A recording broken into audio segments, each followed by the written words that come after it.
Shri Alankar furnitures మన నర్సీపట్నంలో స్వంత తయారీ కలిగిన అతిపెద్ద ఫర్నిచర్ సంస్థ శ్రీ అలంకార్ ఫర్నిచర్స్.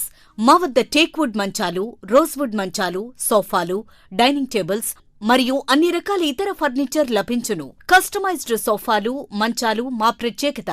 బజాజ్ ఫైనాన్స్ సౌకర్యం కలదు. Shri Alankar furnitures, RTO office ఎదురుగా, నాయుడు అపార్ట్మెంట్ వద్ద, బ్యాంక్ కాలనీ, నర్సీపట్నం. అనకాపల్లి జిల్లా నర్సీపట్నం ఏరియా ఆసుపత్రిలో 8,85 లక్షల రూపాయలతో నూతన భవనం ప్రారంభించిన ఎంపీ సత్యవతి, ఎమ్మెల్యే గణేష్. నూతన భవనానికి వైఎస్ఆర్ భవన్ గా నామకరణం చేసిన ఎమ్మెల్యే గణేష్. నర్సీపట్నం అభివృద్ధి ప్రదాత ఎమ్మెల్యే గణేష్ అంటున్న ఎంపీ సత్యవతమ్మ. నర్సీపట్నంలో శుక్రవారం ఎన్టీఆర్ ఏరియా ఆసుపత్రిలో సుమారు 9 కోట్లతో నిర్మించిన అదనపు నూతన భవన ప్రారంభోత్సవం ఏర్పాటు చేశారు. ఈ ప్రారంభోత్సవంకు ముఖ్య అతిథులుగా Anakapalli MP Bhisetti Satyavathi, MLA Ganesh, municipal chairperson Bodapati Subbalakshmi ముఖ్య అతిథులుగా హాజరై ప్రారంభించారు. ముందుగా ఎంపీ, ఎమ్మెల్యేలకు పూర్ణ కుంభంతో ఘనస్వాగతం పలికారు. ఈ సందర్భంగా ఏర్పాటు చేసిన సమావేశంలో ఎంపీ సత్యవతి మాట్లాడుతూ నర్సీపట్నం అభివృద్ధి ప్రదాత ఎమ్మెల్యే గణేష్ అని కొనియాడారు. ఇటువంటి ఎమ్మెల్యేను సీఎం జగన్ను మరల గెలిపించుకుంటే మన రాష్ట్రాన్ని, అదేవిధంగా నర్సీపట్నం మరింత అభివృద్ధి చెందుతుందన్నారు. అనంతరం ఎమ్మెల్యే గణేష్ మాట్లాడుతూ నర్సీపట్నం ఏరియా ఆసుపత్రిలో నిర్మించిన అదనపు భవనంకు వైఎస్ఆర్ భవనంగా నామకరణం చేయడం జరిగిందన్నారు. ఈ భవనం ఓపీడీ బిల్డింగ్ G2 గా ఉంటుందన్నారు.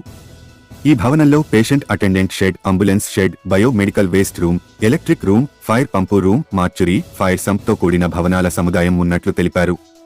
అంతేకాకుండా 1,22 లక్షల రూపాయలతో మన ఏరియా ఆసుపత్రి వద్ద జిల్లా బాలల సత్వర చికిత్సా కేంద్రం నిర్మాణం జరిగిందని, 1,25 లక్షల రూపాయలతో జగనన్న ప్రాణవాయువు నిర్మించామన్నారు.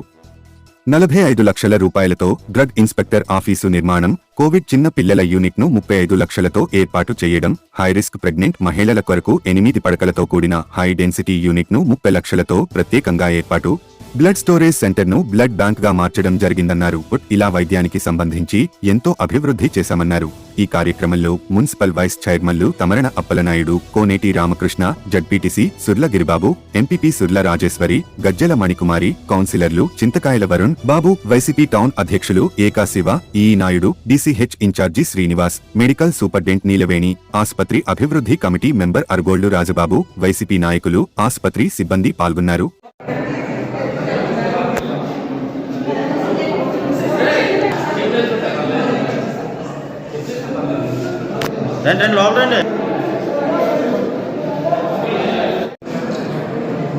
ఒక సొంత ఆత్మీయ కుటుంబానికి వచ్చిన భావన కలుగుతూ ఉంటుంది. మనందరి ప్రీతమ నాయకులు గౌరవ ముఖ్యమంత్రి గారి ఆశీస్సులతో, ఆశయాలతో ఈరోజు నర్సీపట్నం నియోజకవర్గాన్ని అభివృద్ధి పదంలో నడిపిస్తున్నటువంటి మా ప్రీతమ ఎమ్మెల్యే గారి, నర్సీపట్నం నియోజకవర్గ అభివృద్ధి ప్రదాత ఉమాశంకర్ గణేష్ గారికి తోడుగా ఉంటూ ప్రతి అడుగులో అడుగు వేస్తూ ఇన్ని అభివృద్ధి కార్యక్రమాల్లో కూడా ఆయన వెన్నంటి ఉండే కుటుంబ సభ్యులందరికీ కూడా హృదయపూర్వకంగా నేను ఒక్కసారి మనస్ఫూర్తిగా నా అభినందనలు తెలియజేస్తున్నాను. ఇప్పుడు మన గణేష్ గారు అనేక విషయాలు చెప్పారు. మీకు వైద్య ఆరోగ్య విప్లవం ఈరోజు ఆంధ్ర రాష్ట్రంలో అమలవుతుంది అంటే అతిశయోక్తి కాదు. ఒక వైద్యురాలుగా అనేక సంవత్సరాలుగా మన రాష్ట్రంలో జరుగుతున్నటువంటి అభివృద్ధిని చూస్తూ ఉంటే గతంలో ఏ ప్రభుత్వాలు కూడా వైద్య వ్యవస్థని ఇంతగా బలోపేతం చేసిన సంఘటనలు గతంలో మనం ఎప్పుడు కూడా చూడలేదు. స్వాతంత్రం వచ్చి 76 సంవత్సరాలలో ఉమ్మడి ఆంధ్ర రాష్ట్రంలో కేవలం 11 ప్రభుత్వ మెడికల్ కాలేజీలు ఉంటే ఈరోజు విభజన ఆంధ్ర రాష్ట్రంలో కరోనా లాంటి కష్ట సమయం ఉన్నా, ఆర్థికపరమైన ఇబ్బందులు ఉన్నా కూడా నా రాష్ట్రంలో నా ప్రజలందరూ కూడా ఆరోగ్యంగా ఉండాలి. విభజన రాష్ట్రంలో ఇంకా కూడా ఆర్థిక వనరులు సమకూర్చుకోలేదు. ఎటువంటి tertiary care, super speciality hospitals Andhra రాష్ట్రంలో లేదు. నిరుపేదలందరికీ కూడా వైద్యం అందాలంటే ప్రభుత్వమే ఒక ముందడుగు వేసి చొరవ తీసుకుని ఒక టెరిషరీ కేర్, ప్రభుత్వ హాస్పిటల్స్, మెడికల్ కాలేజీలు నెలకొల్పాలన్న ముఖ్యమంత్రి గారి ఆశయానికి నిజంగా కూడా వైద్య సంఘాలన్నీ కూడా వైద్యులందరి తరపున కూడా నేను ఈ నర్సీపట్నం నుంచి నేను ప్రత్యేక ధన్యవాదాలు అభినందనలు కూడా తెలియజేస్తూ ఉన్నాను. మరి ఇచ్చిన మాట ప్రకారం 17 కొత్త మెడికల్ కాలేజీలకి కూడా ప్రారంభోత్సవం చేసి మరి 2023లో 5 మెడికల్ కాలేజీలు పూర్తి చేసి తరగతులు కూడా ప్రారంభించిన ఏకైక ముఖ్యమంత్రి వర్యులు మన జగన్మోహన్ రెడ్డి గారు. మరి ముఖ్యంగా మన గణేష్ గారి గురించి చెప్పుకోవాలంటే నర్సీపట్నంకి నిజంగా మెడికల్ కాలేజ్ తీసుకురావడంలో ఆయన ఎంత కృషి చేశారో దగ్గరుండి చూసి నిజంగా నేను చాలా అప్రిషియేట్ చేస్తున్నాను. ఎందుకంటే నా పార్లమెంట్కి కాలేజ్ తీసుకురావడానికి ముఖ్యమంత్రి గారిని నేను ఒక వైద్యురాలుగా రిక్వెస్ట్ చేసిన మాట వాస్తవం. కానీ నర్సీపట్నంకి దాన్ని తీసుకురావడంలో నిజంగా మరి ఆయన ఎంత కృషి చేశారో ఇవాళ మీ ప్రాంత వాసులంతా కూడా అటువంటి ప్రజాప్రతినిధి ఉండడం మీ అదృష్టం అని చెప్పి నేను ఈరోజు చాలా గౌరవంగా నేను ఇవాళ చెప్తూ ఈరోజు ఈ 5 సంవత్సరాల కాలంలో మరి గౌరవ ముఖ్యమంత్రి గారు శ్రీ వజరమౌళి గారు పరిపాలనలో మన ప్రాంతానికి మన నర్సీపట్నం నియోజకవర్గానికి సంబంధించి ఏ కార్యక్రమాలు చేసామనే దాని మీద మరి ఈరోజు ఒకసారి ఒక 2 నిమిషాలు మీతో మాట్లాడతాను. ముందుగా ఈరోజు నర్సీపట్నం ఏరియా ఆసుపత్రికి సంబంధించి మరి ఈరోజు బిల్డింగ్ ఓపెన్ చేసుకున్నాం. సుమారుగా 8,85,00,000 రూపాయలతో ఈ ఓపీడీ బిల్డింగ్ G+2 దీంట్లో ముఖ్యంగా పేషెంట్ అటెండెంట్ షెడ్ ఒకటి ఉంటుంది, అంబులెన్స్ షెడ్ ఒకటి ఉంటుంది, అలాగే biomedical waste room, electrical room, fire pump room, mortuary మరియు ఫైర్ పంప్తో కూడిన భవనాల సదుపాయంతో అంటే 8,85,00,000 రూపాయలతో ఇదన్నీ కూడా ఈరోజు ఎప్పుడు ప్రారంభించుకోవడం జరిగింది. మరి దీంతో పాటు మన 1,22,00,000 రూపాయలతో మన ఏరియా హాస్పిటల్ వద్ద జిల్లా బాలల సత్వర చికిత్స కేంద్రాన్ని ఇప్పటికే నిర్మాణం చేసుకున్నాం, అది కూడా ప్రారంభించాం. అలాగే 1,25,00,000 రూపాయలతో జగనన్న ప్రాణవాయువు ప్లాంట్ కూడా నిర్మాణం జరిగి ఉంది, ఇప్పటికే అది కూడా చేయడం జరిగింది. అలాగే 55,00,000 రూపాయలతో ఏరియా హాస్పిటల్లో ఉన్న ఆక్సిజన్ లైన్లు కూడా మరమ్మతులు చేసి కొత్త లైన్లు కూడా వేయడం జరిగింది. అలాగే నర్సీపట్నంలో 45,00,000 రూపాయలతో డ్రగ్ ఇన్స్పెక్టర్ ఆఫీస్ నిర్మాణం కూడా ఇప్పటికే చేసుకోవడం జరిగింది. అలాగే COVID-19 చిన్నపిల్లల యూనిట్ను కూడా 35,00,000 రూపాయలతో ఇప్పటికే మరి ఏర్పాటు చేసుకోవడం జరిగింది. అలాగే హై రిస్క్ ప్రెగ్నెంట్ మహిళల కొరకు 8 పడకలతో కూడిన హై డెన్సిటీ యూనిట్ను 30,00,000 రూపాయలతో ప్రత్యేకంగా ఏర్పాటు చేయడం జరిగింది, అది కూడా ప్రారంభించడం జరిగింది ఇప్పటికే. అలాగే 10,53,000 రూపాయలతో 10 కిలోలీటర్ల సామర్థ్యంతో liquid medical oxygen storage system కూడా ఇప్పటికే ఏర్పాటు చేయడం జరిగింది.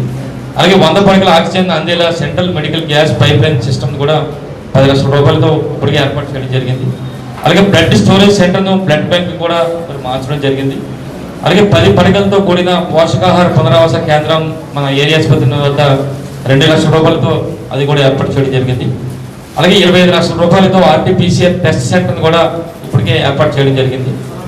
అదే కాకుండా ఇది కాకుండా మన రూరల్కి సంబంధించి మరి నర్సీపట్నం మున్సిపాలిటీలో మరి బలిఘట్టంలో కానీ మన 6వ వార్డులు కానీ మరి అర్బన్ PSL 2 మొదనే ప్రారంభించాం. 1,09,00,000 రూపాయలు, 2 కలిపి మరి సుమారుగా మరి 2,18,00,000 రూపాయలతో భవనాలు కూడా ఇప్పటికే ప్రారంభించాం. అలాగే నాథవరం మండలంలో గునిపూడిలో PSకి సంబంధించి 20,00,000 రూపాయలతో భవన నిర్మాణం చేయడం జరిగింది. అలాగే నాథవరం హెడ్ క్వార్టర్లో కూడా 1,60,00,000 రూపాయలతో కూడా PSC భవనాన్ని కూడా ఇప్పటికే ప్రారంభించడం జరిగింది. అలాగే గొలుగొండ మండలంలో పీడిపేటలో 1,37,00,000తో PSC భవనాన్ని కూడా ఏర్పాటు చేయడం జరిగింది. అలాగే చీడిగొండలో 1,90,00,000 రూపాయలతో PSCని మొన్నే ప్రారంభించాం, త్వరలో అది కూడా కన్స్ట్రక్షన్ చేయడం జరుగుతుంది. అలాగే గొలుగొండలో 39,00,000 రూపాయలతో PSC భవనాన్ని కూడా నిర్మాణం చేసుకోవడం జరిగింది. అలాగే నర్సీపట్నం మండలం వేలుపూడిలో PSCని సుమారుగా 33,00,000 రూపాయలతో అధికారులు కూడా చేయడం జరిగింది. అలాగే మాకరపల్లి మండలం కూడా మరి మాకరపల్లిలో 45,00,000, బూరిపల్లిలో 20,00,000తో PSC కూడా మరి అక్కడ అధికారులను చేపట్టడం జరిగింది. అలాగే ముఖ్యంగా ఈరోజు చూస్తే మరి గౌరవ ముఖ్యమంత్రి గారు నర్సీపట్నం నియోజకవర్గంలో సుమారుగా 78 మరి ఇవన్నీ కూడా సచివాలయాలు ఉన్నాయి. అందులో రూరల్కి సంబంధించి 61 సచివాలయాల్లో ఒక్కొక్క సచివాలయానికి సంబంధించి ఒక విలేజ్ హెల్త్ క్లినిక్ సుమారుగా 25,00,000 రూపాయలు ఇచ్చారు. అంటే సుమారుగా 15,20,00,000 రూపాయలతో ఇప్పటికే మంజూరు చేశారు. ఇప్పటికే మేము చాలా గ్రామాల్లో చాలా సచివాలయ హెల్త్ క్లినిక్లు కూడా ప్రారంభించాం, మరికొన్ని కూడా మన నిర్మాణంలో ఉందని చెప్పి మీ ద్వారా తెలియపరచడం జరుగుతుంది. ముఖ్యంగా వైద్యం ప్రతి కుటుంబానికి ప్రతి గడపకు అందాలనే సంకల్పంతో మరి గౌరవ ముఖ్యమంత్రి గారు ఇప్పటికే ఫ్యామిలీ డాక్టర్ కార్యక్రమం కూడా చేపట్టడం జరుగుతుంది. అలాగే ప్రతి నెల సచివాలయ పరిధిలో జగనన్న ఆరోగ్య సురక్ష కార్యక్రమం ద్వారా మరి వారికి కావాల్సిన మందులు, ఆరోగ్య పరీక్షలు కూడా ఉచితంగా మరి గౌరవ ముఖ్యమంత్రి జగన్మోహన్ గారి ప్రభుత్వం అందిస్తున్న సంగతి ప్రజలందరూ కూడా తెలుసు. అలాగే ముఖ్యంగా మెరుగైన ప్రయోజనాలతో కూడిన ఆరోగ్యశ్రీ ద్వారా మరి ఇప్పటికీ మొన్ననే చూసాం 25 లక్షల రూపాయలు కూడా ఉచిత వైద్యం అందించాం. 5 నుంచి 25 వరకు వెళ్ళింది. అంతేకాకుండా కుటుంబంలోని సభ్యులు సంవత్సరంలో ఎన్నిసార్లు సరే మరి వైఎస్ఆర్ ఆరోగ్యశ్రీ సేవను ఉపయోగించమని చెప్పి గౌరవ ముఖ్యమంత్రి గారు చెప్పడం జరిగింది. ముఖ్యంగా ఈ ఆరోగ్యశ్రీ ఇప్పుడు 3,257 జబ్బులకు గాను వర్తించే విధంగా మరి జగన్మోహన్ గారు నిర్ణయం తీసుకున్న సంగతి మనందరికీ తెలుసు. అయితే ముఖ్యంగా చివరిగా ఈరోజు మాగోరపాలెం మండలానికి సంబంధించి మీ అందరికీ తెలుసు. ఆనాడు గౌరవ ముఖ్యమంత్రి గారు మన 2019లో ఎన్నికల ప్రచార సంక్రాంతికి వచ్చినప్పుడు మేము అడిగాం ఎన్నికలు అన్న ఇక్కడ 150 పడకల హాస్పిటల్ ఉంది. ఈ 150 పడకల హాస్పిటల్ ఉన్నప్పటికి కూడా మరి అత్యవసరంగా ఏదైనా ప్రమాదం జరిగింది ఎందుకు కావాలంటే వైజాగ్ విశాఖపట్నం వెళ్ళాల్సిన పరిస్థితి. 2 గంటల ప్రయాణం చేస్తున్నప్పుడు మధ్యలో చాలా మంది చనిపోతున్నారు కనుక ఇక్కడ ఉన్న 150 పడకల హాస్పిటల్ని మెరుగైన చేయాలని చెప్పి అప్గ్రేడ్ చేయాలని చెప్పి వారి కోరిక మేరకు మా కోరిక మేరకు గౌరవ ముఖ్యమంత్రి గారు 500 కోట్ల రూపాయలతో ఇప్పటికే మెడికల్ కాలేజ్ నిర్మాణాన్ని కూడా స్టౌగ్రాఫ్ చేసాం. అది కూడా అక్కడ నిర్మాణం చేపడుతుంది. అంటే ఇందులో గొప్ప విషయం ఏంటంటే ఈరోజు స్వాతంత్రం వచ్చిన దగ్గర నుంచి కూడా మన 2019 వరకు కూడా ఆంధ్రప్రదేశ్ రాష్ట్రంలో కేవలం 11 ప్రభుత్వ మెడికల్ కాలేజీలు ఉన్నాయి ఈ 8 సంవత్సరాల్లో. కానీ ఈ 5 సంవత్సరాల్లో గౌరవ ముఖ్యమంత్రి గారు ముఖ్యమంత్రి అయిన తర్వాత 17 సచివాలయాలు 17 మెడికల్ కాలేజీలు మన ఆంధ్రప్రదేశ్ రాష్ట్రంలో, అంటే ఒక సుమారుగా 34 సంవత్సరాలలో 11 మెడికల్ కాలేజీ అంటే కేవలం 5 సంవత్సరాల్లో 17 మెడికల్ కాలేజీ తీసుకొచ్చారు. అంటే ఈరోజు ఆంధ్రప్రదేశ్ రాష్ట్రంలో 175 జిల్లాలు ఉంటే 17 మెడికల్ కాలేజ్ సైన్స్ చేస్తే అందులో మన నర్సీపట్నం ఉండడం మన నిజంగా మాకు గర్వకారణం, మాకు చాలా అదృష్టం అని చెప్పి సందర్భంగా తెలియపరచడం జరుగుతుంది. అయితే ముఖ్యంగా చెప్పాలి, ఈ 150 పడకల హాస్పిటల్ అనేది గత 20 సంవత్సరాల నుంచి కూడా మాకు 150 పడకల హాస్పిటల్ ఉందని చెప్పి మనం చెప్పుకున్నాం. కానీ దానికి డబ్బులు 4 రెట్లు అంటే 630 పడకల హాస్పిటల్ సుమారుగా మేము 80-100 సంవత్సరాలు కూడా చెప్పుకోవాల్సిన అవసరం ఉంది. ఎందుకంటే అంత మంచి హాస్పిటల్ గౌరవ ముఖ్యమంత్రి గారు 500 కోట్లతో మరి నిర్మాణం చేస్తున్నారు. వచ్చే సంవత్సరం కూడా అక్కడక్కడ క్లాసులు కూడా ప్రారంభమవుతున్నాయి కనుక సుమారుగా మరి ఈ రోజు నర్సీపట్నం నియోజకవర్గం తరఫున మరి గౌరవ ముఖ్యమంత్రి గారికి వైద్యపరంగా మరి ఇన్ని